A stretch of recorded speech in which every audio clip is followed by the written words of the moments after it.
Wakil Presiden Muhammad Hatta mengeluarkan maklumat pada tanggal 3 November 1945. Maklumat ini mendorong pembentukan partai-partai politik, sekaligus juga melegitimasi partai politik yang sudah terbentuk pada masa penjajahan Belanda dan masa penjajahan Jepang. Nah, maklumat ini sebenarnya untuk persiapan pelaksanaan pemilu pada Januari 1946. Namun karena Indonesia fokus pada upaya mempertahankan kemerdekaan, pemilu 46 tidak jadi dilaksanakan. Nah, kemudian kita baru melaksanakan pemilu pada tahun 1955. Di DPRD Kabupaten, di semua dapil yang ada itu tidak ada calegnya. Tapi kalau misalnya dicoblos tetap juga dihitung pada waktu penghitungan suara. Kalau yang di tingkat provinsi dan pusat kan ada calegnya kan, karena itu kan di tingkat kepengurusan mereka tingkat pusat di dapil sini dan di provinsi dapil sini itu mereka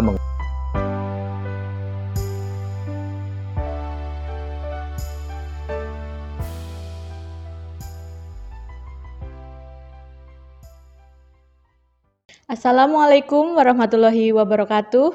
Selamat pagi pemirsa, selamat pagi sahabat pemilih. Kembali lagi bersama kami dalam acara talk show KPU Kebumen Menyapa dari Sapa Jadi Tahu. Saya, Fitroh Amalia, akan menemani Jumat pagi Anda dengan bincang-bincang menarik seputar kepemiluan. Pada talk show hari ini, kita akan membahas mengenai partai politik peserta pemilu. Sudah hadir bersama kita di studio Komisioner KPU Kebumen, Bapak Danang Munandar. Selamat pagi, Pak Danang. Selamat pagi, Mbak Lia, dan selamat pagi sahabat pemilih dimanapun juga berada. Sesuai dengan tema kita pada pagi ini, Pak Danang, mengenai partai politik peserta pemilu, untuk pemilu serentak tahun 2024 itu sudah di depan mata untuk KPU tentunya. Untuk tahapan yang paling awal yang akan KPU hadapi itu tentang pendaftaran partai politik.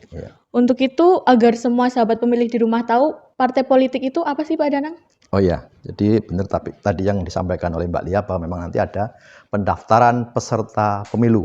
Karena pemilu legislatif ini kan pemilu untuk memilih DPR RI, DPRD provinsi, dan DPRD kabupaten atau kota, maka peserta pemilunya adalah partai politik. Nah, tadi kan melihat tanya ya, definisi partai politik itu apa gitu ya. Jadi di dalam Undang-Undang Nomor 2 Tahun 2011 tentang perubahan atas Undang-Undang Nomor 2 Tahun 2008 tentang partai politik. Partai politik adalah organisasi yang bersifat nasional yang dibentuk oleh sekelompok warga negara Indonesia secara sukarela atas dasar kesamaan kehendak dan cita-cita untuk memperjuangkan dan membela kepentingan anggota, masyarakat, bangsa, dan negara, serta untuk memelihara keutuhan Negara Kesatuan Republik Indonesia yang berdasarkan Pancasila dan Undang-Undang Dasar Republik Indonesia tahun 1945.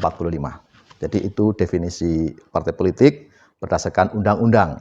Jadi partai politik ini sifatnya nasional, jadi tidak ada partai lokal, misalnya di Kebumen ada partai politik yang cuma di Kebumen tok, itu tidak ada. Jadi partai politik itu bersifat nasional, berarti ibu kotanya, kantor pusatnya itu berkedudukan di ibu kota negara di Jakarta. Kemudian partai politik ini mencakup seluruh wilayah Kesatuan Republik Indonesia. Berarti untuk bergabung atau membentuk partai politik itu siapa saja itu bisa untuk membentuk partai politik itu? Bisa. Jadi intinya sekelompok orang, dan orang itu tentu adalah warga negara Indonesia dan tetap dalam koridor Negara Kesatuan Republik Indonesia. Untuk keberadaan partai politik itu sendiri, Pak, di Indonesia, sejak kapan munculnya partai politik itu di Indonesia? Oh ya, jadi partai politik di Indonesia itu munculnya sebenarnya sudah lama, bahkan sebelum proklamasi kemerdekaan. Jadi sebelum berdirinya NKRI, partai politik itu sudah bermunculan di Indonesia. Dimulai sejak 1900-an ya. Waktu itu masih masa pemerintahan Hindia Belanda.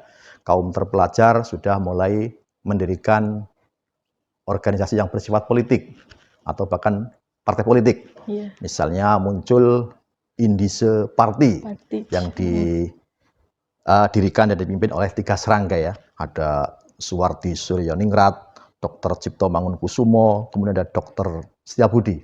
Kemudian yang lain juga bermunculan juga, misalnya karena pengaruh dari paham sosialis ya di Eropa, itu juga terbawa ke Indonesia. Misalnya dulu ada tokoh dari Belanda, tokoh sosialis dari ISDV itu partai politik di sana di Eropa ya, yang bernama Henk Sneevliet, itu kan dari kaum sosialis. Nah, akhirnya berpengaruh di Hindia Belanda. Kemudian muncul Partai Komunis Indonesia, Partai PKI.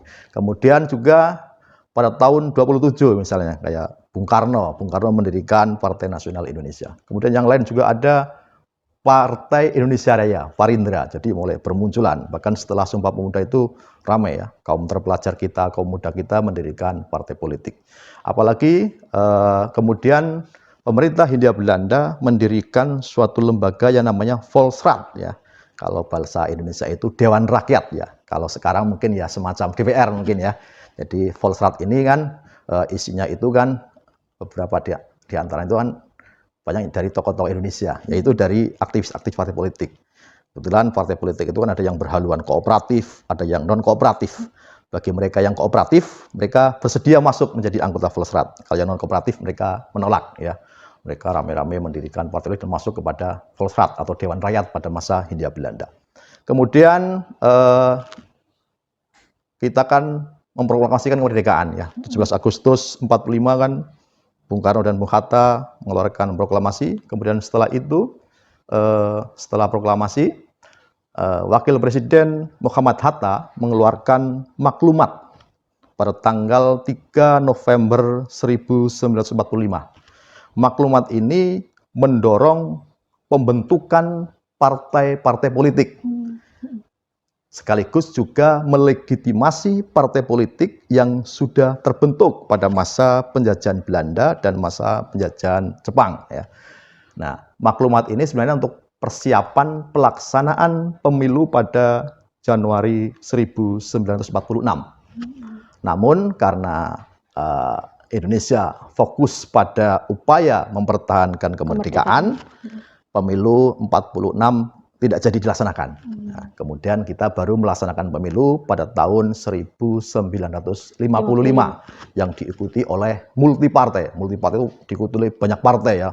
Kalau kita lihat itu misalnya Mbak Lia lihat di RPP ya, Rumah Pintar Pemilu, itu ada banyak peserta pemilunya dan lambangnya pun macam-macam.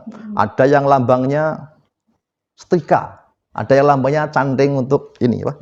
Batik. Jadi banyak sekali partai politiknya. Bahkan ada perseorangan juga. Jadi pemilu 1955 itu pemilu yang dinilai paling demokratis ya. Dan itu pertama kali ya. Berarti itu pada dasarnya itu partai politik itu bermunculan jauh sebelum pemilu pertama kali Iya, Indonesia benar. Bahkan sebelum kemerdekaan sudah bermunculan. Kemudian setelah kemerdekaan tambah ramai lagi bermunculan partai-partai politik. Ya, sahabat pemilih, menarik sekali bahasan kita tentang partai politik. Jangan kemana-mana, kita akan kembali lagi setelah yang satu ini.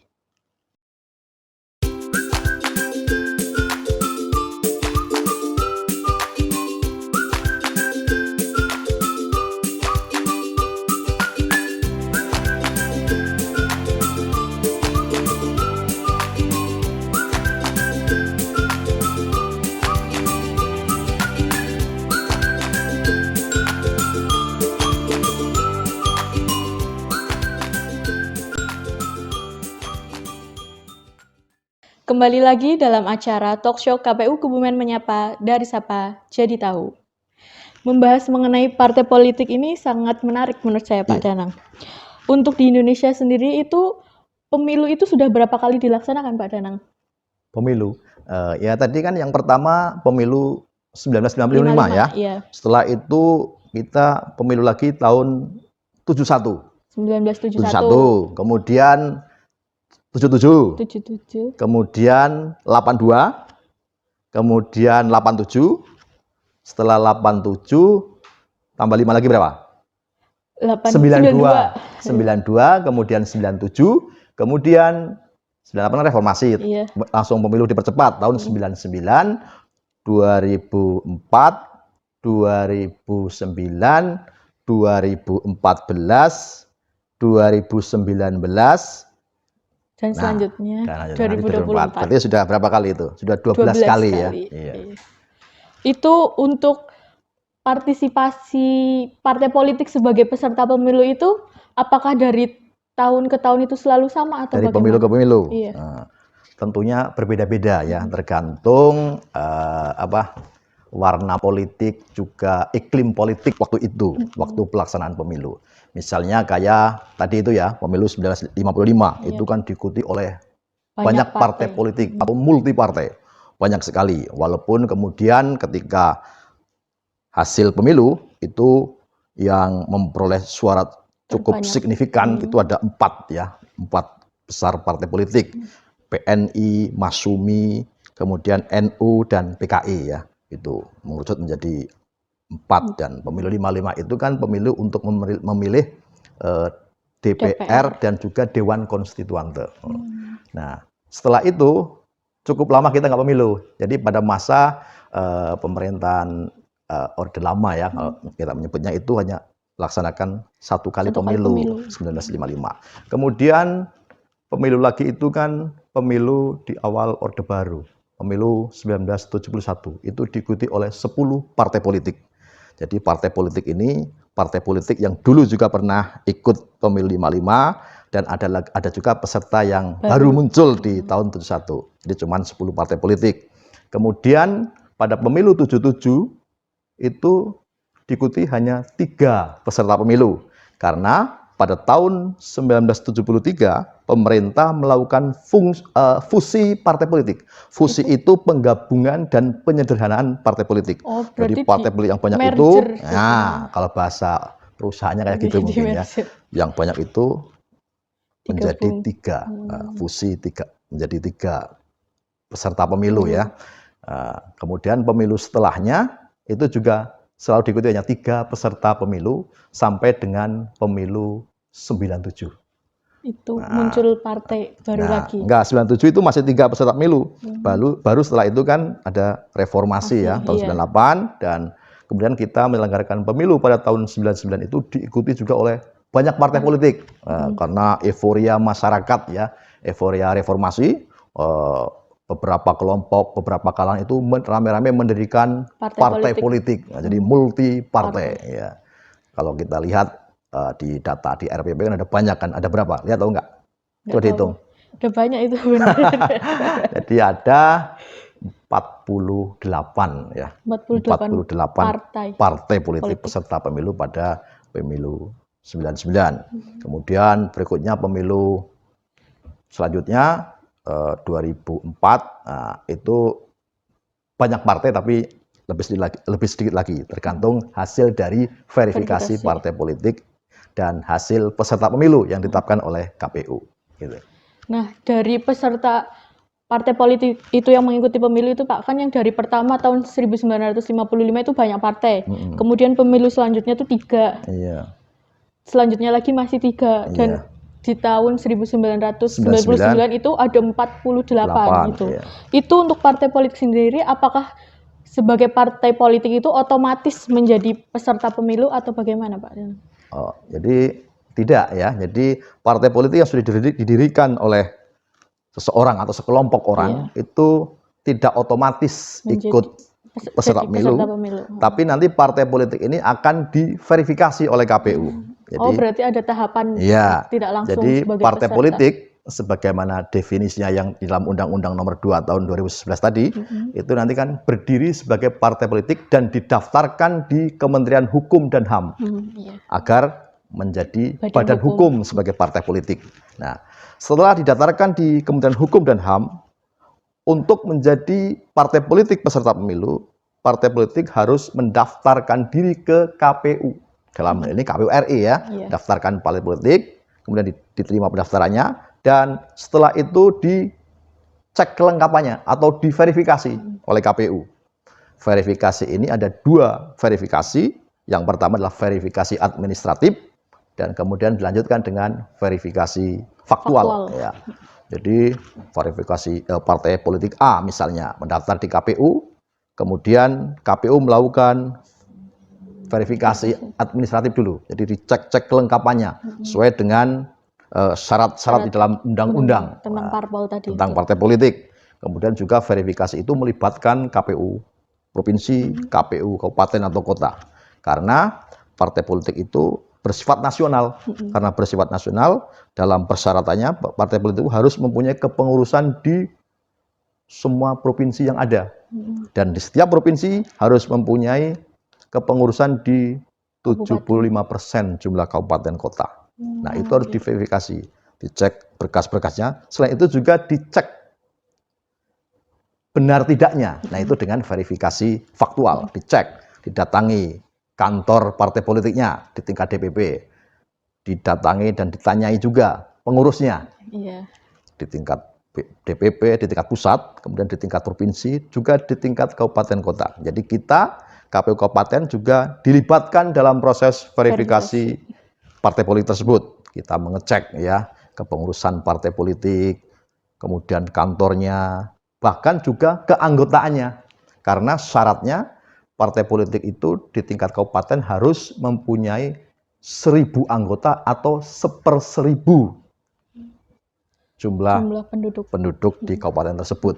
Nah, itu didatangi, dicek. Tapi tidak semuanya karena ada sampling ya. Kita sampling, kemudian kita petugas dari KPU mendatangi, mengecek benar tidaknya. Kalau memang benar sesuai dengan yang didata, berarti kan MS, memenuhi syarat. Kalau tidak, berarti TMS. Nah, tidak memenuhi syarat. Ya, dari hasil verifikasi itu kemudian dikumpulkan oleh KPU RI ya. Kemudian kalau memang memenuhi syarat semua, persyaratan-persyaratan, berarti partai politik tersebut akan menjadi partai politik peserta pemilu, akan ditetapkan oleh KPU sebagai peserta pemilu.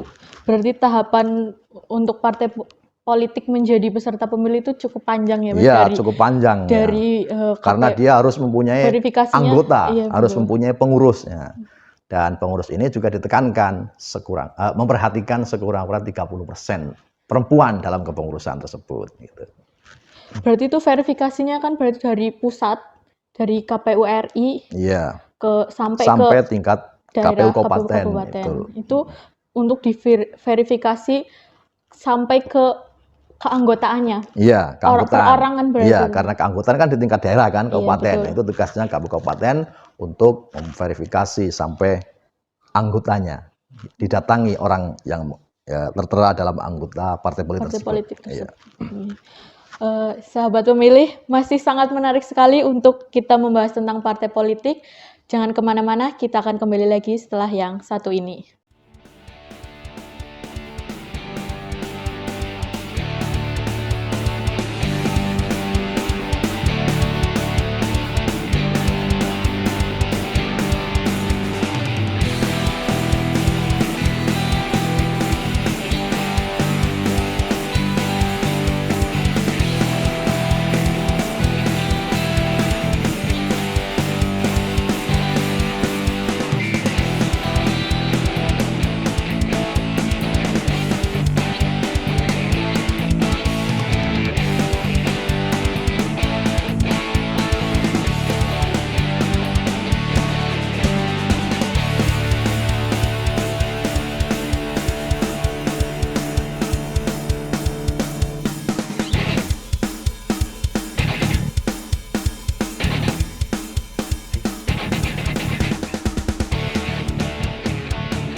Kembali lagi dalam acara talk show KPU Kebumen Menyapa, dari Sapa Jadi Tahu. Tentunya masih bersama Bapak Danang Munandar. Dari pemilu Indonesia dari tahun ke tahun itu kan telah diikuti oleh banyak partai politik. Yeah. Untuk pemilu legislatif yang baru, hitungannya masih baru aja, itu tahun 2019 itu, apa saja partai politik yang berpartisipasi sebagai peserta pemilu, Pak Danang? Oh iya, kemarin Mbak Lia udah nyoblos ya? Sudah. Oh Ya. ya, tahu nggak? Banyak itu. Oh banyak ya. Surat Jadi suaranya. pada pemilu 2019 kemarin itu ada 20 partai politik ya. 20. Jadi 20 partai politik ini 16-nya ini kan partai politik yang diikuti oleh semua wilayah negara kesatuan Republik Indonesia. 16 partai politiknya karena nasional ya. Dan 4-nya itu adalah partai lokal Aceh, partai lokal di Aceh. Jadi kalau yang 4 itu di Kebumen nggak ada, tapi kalau yang 16 di Kebumen itu ada. Ya. Itu Dan di luar Aceh ada semua. Tapi kalau yang 4 yang di urutan terakhir itu hanya ada di Aceh, di Nangro Aceh Darussalam. Itu kenapa kok bisa hanya ada di Aceh, Pak? Sedangkan untuk partai politik itu sendiri kan bersifat nasional. Betul. Tapi kenapa yang 4 itu hanya bisa hanya ada di Aceh itu? Iya. Jadi memang Aceh itu mempunyai keistimewaan dan kekhususan tersendiri ya. Jadi pasca perjanjian Helsinki, ya, perjanjian Helsinki, dulu kan ada Undang-Undang Nangro Aceh Darussalam. Dengan Undang-Undang Nangro Aceh Darussalam ini Aceh ini mendapat keistimewaan dibandingkan dengan provinsi yang lain, provinsi lain. Namanya aja udah Nangro Aceh Darussalam. Misalnya kayak ya gampangnya kayak KPU-nya sendiri kan. Namanya beda. Kalau di sini kan KPU, Kabupaten Kebumen ya, Komisi Pemilihan Umum. Kalau di Aceh itu namanya KIP. Walaupun secara umum hampirnya tugasnya sama dengan KPU. Cuma berbeda nama berarti. Ya. Selain itu juga itu tadi di wilayah Nangro Aceh Darussalam itu bisa mendirikan partai politik lokal Aceh. Khusus Aceh. Dan itu tidak dimiliki oleh provinsi yang lain. Cuman di Aceh, di Nangro Aceh Darussalam itu ada partai politik lokal. Itu pun juga diverifikasi. Nah, hasil verifikasi itu menghasilkan 4 partai politik lokal di Aceh yang itu ikut pada pemilu 2019 kemarin. Jadi totalnya ada 20 partai politik dan dari 20 itu 4-nya itu adalah partai lokal di Aceh. Oh, untuk verifikasinya sendiri berarti dari partai lokal Aceh 4 itu disahkan secara nasional oleh KPU RI. Bahkan nomor urutnya pun di pengundian nomor urut di KPU RI kan. Berarti itu disahkan secara nasional oleh KPU RI, tetapi untuk orang yang bisa berpartisipasi partai politiknya itu hanya di Aceh. Nangro Aceh Darussalam, betul. Kalau untuk Kebumen sendiri itu Pak, apa saja partainya berarti waktu pemilu legislatif 2019 itu? Untuk di Kebumen pada pemilu 2019 peserta pemilunya ya sama dengan yang pusat, ada 16 partai politik ya. Namun dari 16 partai politik itu ada 1 partai politik yang tidak mengusung calon anggota legislatif. Jadi tidak ada daftar calon tetap, tidak ada DCT-nya. Itu ada 1 partai politik. Ya. Itu kalau tidak ada pesertanya, tidak ada calegnya itu bagaimana untuk masyarakat? Apakah apabila masyarakat mencoblos itu suaranya tetap sah atau bagaimana?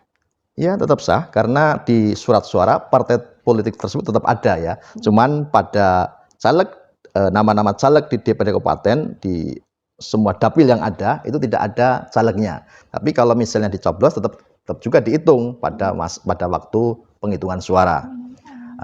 Kalau yang di tingkat provinsi dan pusat kan ada calegnya kan, karena itu kan di tingkat kepengurusan mereka tingkat pusat di dapil sini dan di provinsi dapil sini itu mereka mengusung caleg, tetap dicoblos oleh pemilih tersebut. Gitu. Untuk pemilu 2024 nanti ini kira-kira partai politiknya gambarannya seperti apa Pak Danang? Iya, gambarannya secara umum sebenarnya tergantung dengan peta politik yang ada ya.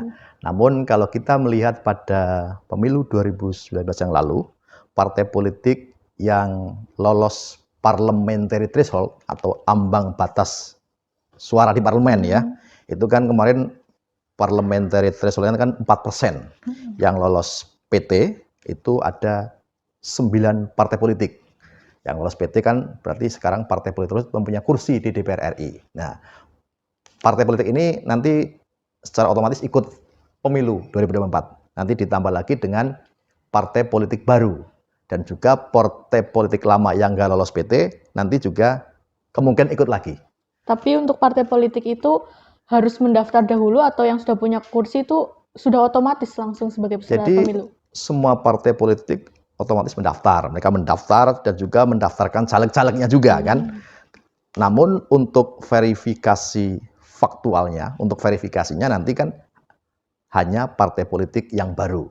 Untuk partai politik yang 9 yang saat ini sudah punya kursi di DPR RI itu tidak dilaksanakan verifikasi faktual. Gitu. Berarti setelah mendaftar sudah secara otomatis sebagai peserta pemilu di tahun 2024 nanti itu ya Pak Danang. Sahabat pemilih dimanapun Anda berada, demikian talkshow kita pada hari ini bersama Bapak Danang Munandar. Sahabat pemilih, penyebaran virus corona masih terus mengintai kita. Jangan lupa untuk tetap terapkan 5M, mencuci tangan dengan sabun, memakai masker, menjaga jarak, menghindari kerumunan, dan mengurangi mobilitas. Semoga sahabat pemilih di rumah senantiasa sehat selalu. Sahabat pemilih, nantikan sapaan kami selanjutnya dalam KPU Kebumen Menyapa, dari Sapa Jadi Tahu. Setiap hari Jumat di channel YouTube KPU Kebumen. Jangan lupa like, komen, dan subscribe. Saya Fitroh Amalia, pamit undur diri. Wassalamualaikum warahmatullahi wabarakatuh.